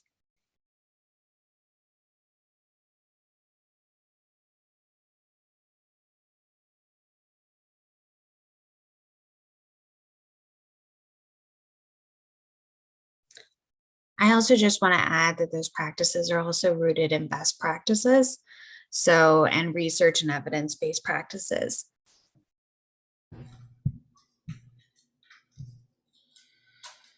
This is Jennifer. I just wanted to say thanks to Megan for mentioning that. That was some of my thinking as well about making sure that the outcomes for whatever process you use are related to what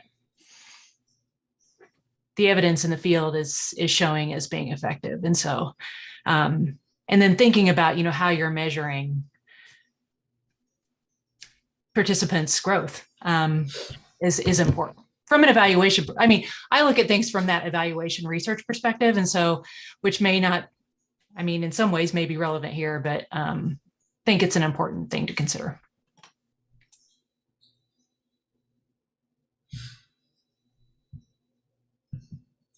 I'm so sorry, guys. This is absolutely ridiculous what my computer is doing right now. I appreciate all of that. This is I'm sorry, Kelly, that I couldn't save you earlier. So these conversations have not, I don't know about what's going on over there, but this conversation is what the career pathway team is starting just to start some legwork for the implementation agency. So we're just kind of having these conversations so we make sure there's nothing that we missed in those first 2 years of work, like those credentials. And because we have a really unique opportunity to actually inform some of these things now. So if there needs to be changes made, and if the workforce feels strongly about what professional development needs to look like, we have an opportunity to modify that or not, depending on, like I said, the needs of the workforce. So that's really the purpose. We know that we've done things the way we've done them for various reasons, but we don't have to continue, especially with the amount of amazing things that are coming into our workforce in 23. So just keep that in mind. And that's really what I have. I think we have about a minute before everybody else joins us. And I'm going to try and see if I can revive my computer. so that we can get through the rest of this meeting without people staring at a frozen face. Logan, go ahead. Sorry, I figured I could just, this is a very question regarding Amy's comment earlier about the KSEYC advocacy training. Do you know if that was only made available to KSEYC membership? Like if it was KDH approved, but it was only for folks involved with them, or yeah? It was open to everyone. Members got a discount, but non-members were certainly allowed to register. Gotcha. Thank you. Jennifer. I was just going to add to that and say, Logan, we've done that at KHSA with KAC in the past too, and it was kind of the same setup. Our members got a discount, but yeah, we have there is a format for doing that for sure. Thank you, Jennifer. I think that we have people kind of trickling back in. So if you have any really great dad jokes, don't share. We want to keep this private. And then we should be able to roll back into the agenda. I'm sorry, guys. I have an 8-year-old and a 10-year-old. Like my comedic prowess is pretty limited. I think you're in a safe space, Hannah. It's so bad. Like I don't know how to even relate to adults anymore. I just live in their world. All right, are you all able to see my screen okay?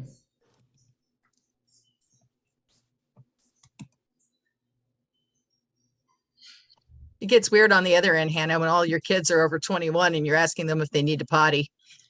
Oh my gosh, I love that. I cannot wait. I cannot wait to embarrass them for the rest of their lives. Unless somebody feels strongly about it, I have no problem doing the report out. Okay, all right. I see you, Amy. All right, I got you.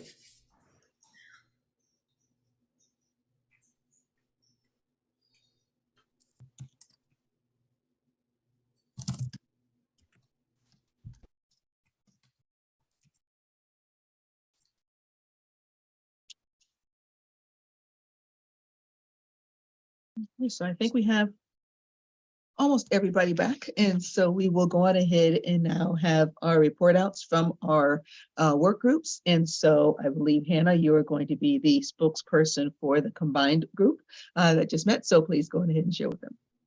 Absolutely. Thank you, Cordelia. So recruitment and retention and quality and environments. Today, we talked about just some information gathering to help the career pathway implementation for next year. So a couple of things we touched on. Are there any large providers of professional development that exist that we know are reliable, high quality, such as like NAUIC, that don't necessarily fall in with the parameters of, or not the parameters, but aren't KDHE approved, right? Because they're just outside of our world. So are there any big buckets that we need to pay attention to so we can kind of start that process? If our providers are going to those places for that high quality PD. Another thing we talked about is if you've had a meaningful professional development experience, what made it meaningful? And so some of the things that we heard were interaction, especially that peer-to-peer interaction. So we know that having subject matter experts is fantastic, but in some ways the peer can relate on a more intimate level and in a way that can really support a provider like an expert can't. We also talked about some level of application with that learning. And then also using data-driven and science-driven sources, even if that's in the format of a webinar and isn't as interactive. We should be relying on information that's informed by data. So that's mostly what we talked about. And then just also maybe where there are some gaps in our existing professional development system, like around advocacy for a provider or how they kind of navigate the policy and the back end. So that is the majority of what we discussed. And if there's anything I left out, feel free to jump in.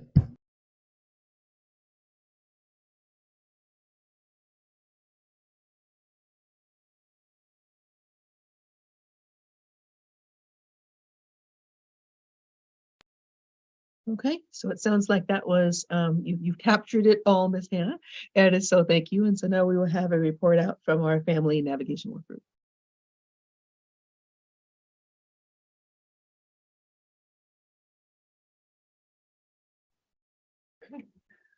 Are you ready for me? Sorry, my audio cut out for just a minute. Perfect, thank you. So I'm Megan Kluth. I'm the facilitator for the Family Navigation and Partnerships Work Group. So we also talked about the career pathways and really kind of broadened it to talk about the pathways and the registry and just all the workforce efforts that are going on more broadly, and what types of information should be shared with families about that, and where should that be happening, and how does that, like, how can that be used to help families make the right choices for them about childcare providers and just early childhood service providers that meet their needs in general. So we talked quite a bit about like the types of information. I think that's fairly self-explanatory, but I think like education levels, trainings, for example, like what trainings do you have to work with children with certain healthcare needs? What experience or skills do you have in working with children and families with diverse backgrounds? Just so I think people can kind of get like a true profile of the providers. We also talked about how this is perhaps most applicable to home-based providers versus center-based providers, where families may be looking more at the facility more broadly than individual providers. That could vary across what families are looking for. We talked about looking at and leveraging existing materials for families, like kind of one-pagers of questions that you should be asking as you're looking for certain types of providers, and just making sure that those are aligned and that we're not overwhelming families with more information, but we're kind of saying here's some new tools that may help give you some more detail and provide some other questions that you might want to be answering or asking, excuse me. We also talked about a lot about like just the overwhelm of that level of information and kind of how can we do sort of targeted information to help meet families where they are, and there may be a different experience when you're very first looking for childcare, for example, versus like, I can't find a provider and I'm in a crisis and I really am kind of forced to take the slot that opens up. And so trying to figure out like what's the right amount of information for families to have in a given moment. We also talked about the idea of like a heat map or some way for people to really understand like what actually is available in your area. And specifically, like we talked about like the ideal scenario is of course that families have a plethora of options and they can truly make the best choice for them, but there may be areas where there's not a provider that has those qualifications in their area. And so how can they easily know like truly like the picture of what types of providers are in their area, and how can that help inform a bigger conversation with families about the need for really high quality and skilled professionals across the early childhood system. And so that's we went in several different directions, but certainly recognize there are a lot of materials I think that can be utilized, and this likely isn't developing a whole lot of new language, but making sure it's aligned and just that it's at the appropriate level of reading level in multiple languages, so that it feels like digestible and accessible and meaningful for families. So if I missed anything, group, please feel free to add.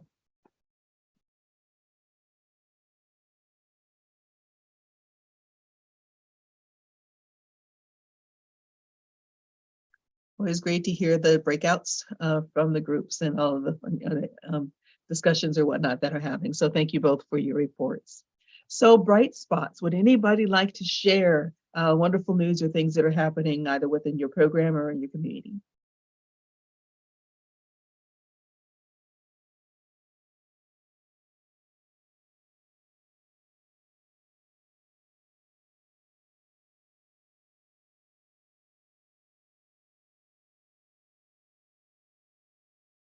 Amy? I'll share real quick. And some of you have already heard this in a different meeting we were at earlier this week, but I own Googles of Learning, and we have celebrated, or not celebrated, but we just discussed what Hanukkah is about this week. I'm Jewish, and so I shared that with the number of the kids in our school. And so we talked about the customs, the traditions, and so I kind of broke it into two segments in the course of the day, and I've done it with both, well, really with all age groups. And so the presentation looks a little different, of course, between age groups, but with the older ones, I can kind of really flesh it out in a little more detail, but I start with a book called Sammy the Spider's First Hanukkah, and it goes through how Sammy's observing from his little perch up in the ceiling, and he's watching this family celebrate Hanukkah and lighting the menorah, and they're having latkes, and they're eating sufganiot, and they're spinning dreidels, and so there's a lot of vocabulary I go over with the kids, and then I bring out all of these different objects, and I show them several different menorahs and several different dreidels, and so we talk about same and different, and they get to touch them and play with them, and they see that they're made out of different materials and they're different colors and different shapes, and yet they're all menorahs and they're all dreidels. And so we talk, it's very much, I bring it, I use an anti-bias education lens to it, right? We talk a lot about same and different. And so, I say, you guys, celebrate, and they all talk about what they celebrate, and they virtually all celebrate Christmas. So I said, well, I celebrate Hanukkah, and in my family, this is what we do, and these are our traditions. And then because some of them are older, I can talk about the why of Hanukkah. And I say, well, the reason we celebrate it is because a long time ago, there was a group called the Greeks, and there was also the Jewish people who are my family, my people. And they came and they told us, the Greeks said, you can't celebrate your holidays anymore. You have to celebrate our holidays. And I said, how would that make you feel if you couldn't celebrate your holidays? What if somebody came and told you you couldn't celebrate Christmas or Easter or Halloween?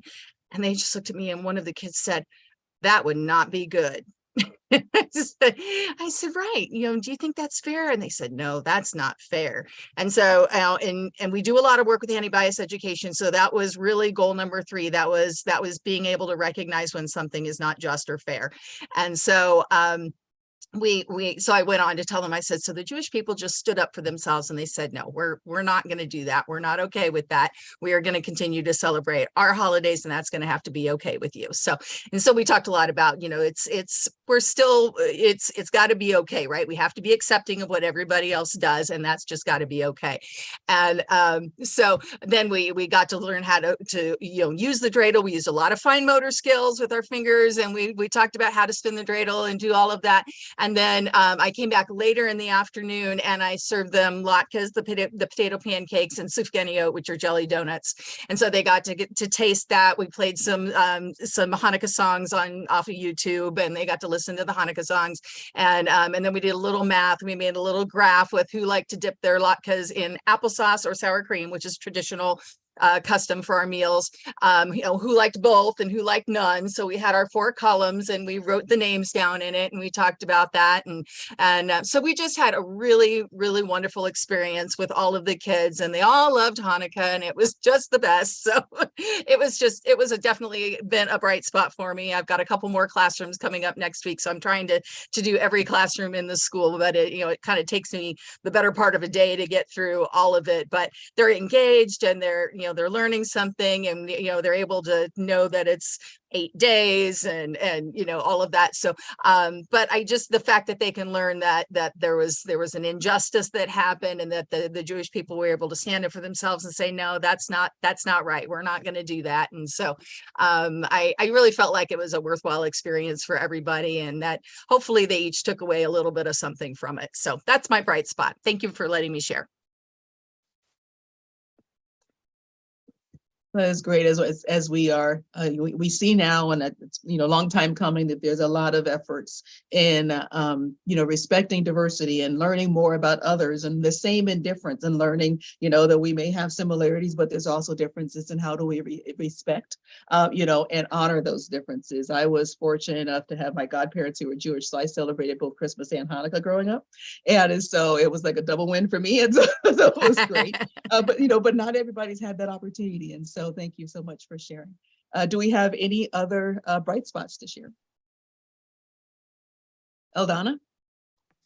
I was just going to share, I'm kind of excited in the fact that Family Conservancy is going to be working with us to have the Communities in Action in Johnson County on February 23rd.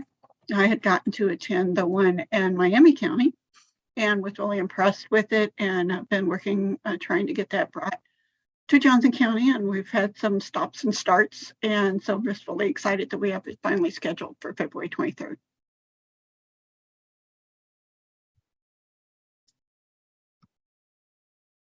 Jennifer.